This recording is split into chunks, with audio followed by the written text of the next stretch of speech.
Greetings, fellow Annoholics. Ubisoft has finally revealed what we can expect for Season 4 of Anno 1800, and in this video I want to talk about all the new content that we know so far. Season 4 is going to cover 3 DLCs again and focuses on the new world and new scenarios. DLC 1 and the new scenario are coming quite soon, so we have a lot of information on them, while more is revealed for DLC 2 and 3 later.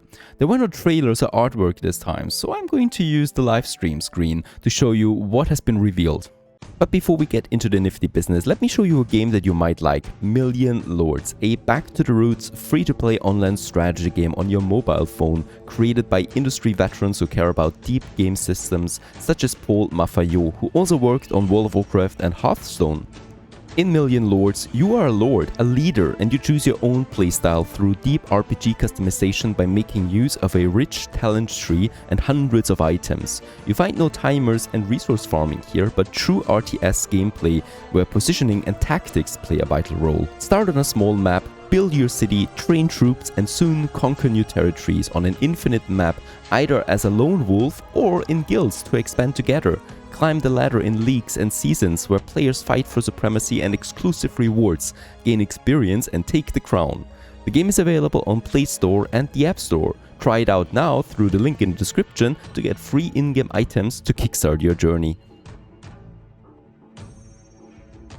The first DLC is called Seeds of Change and focuses on the agricultural part of Anno in the New World. The core feature is the Hacienda, a new main building with its own ornaments that you can build once per island.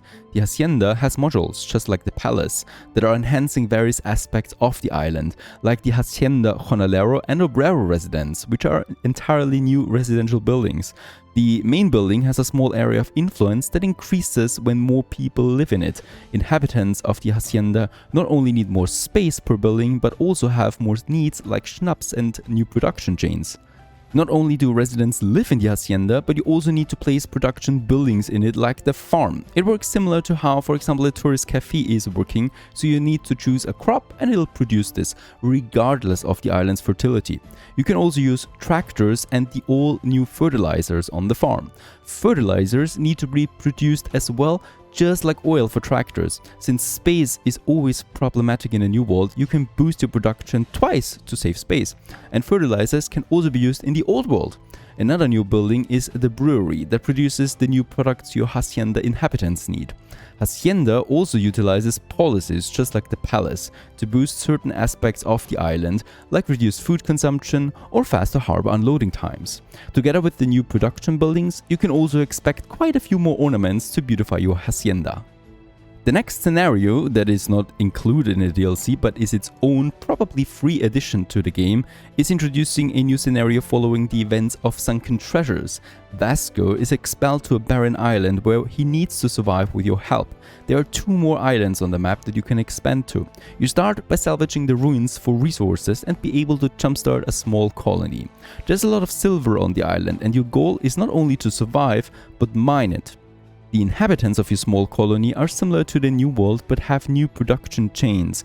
Farms are a vital role to keep your population alive, but this is a barren island after all, so you need to choose positioning around the lake carefully.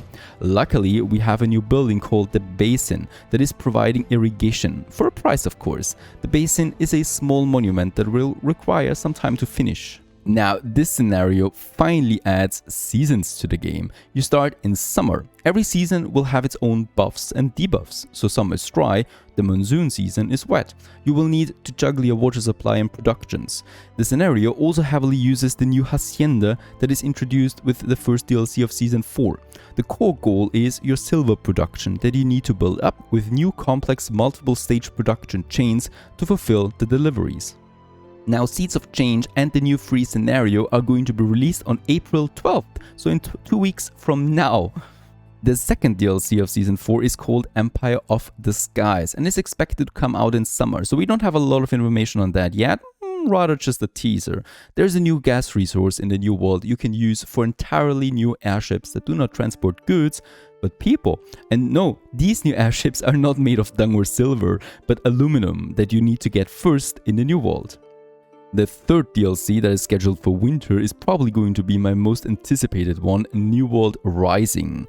And it's going to introduce a new island to the new world that has more space and bigger in size. It will also finally introduce new tiers of population to the new world, new production chains, and in general just more islands. So this is it, all the new DLCs. Of course, every DLC will come with free game updates that introduce new features like more beautification, ship organizers, and item duplication checks, so you can find already purchased items more quickly. Thanks for watching. Be sure to check out my Anno 1800 Megacity playthrough or my current Anno 1800 Extreme Let's Play, and if you want to purchase Anno, have a look at the video description to receive a special discount and also support the channel. See you in the new world.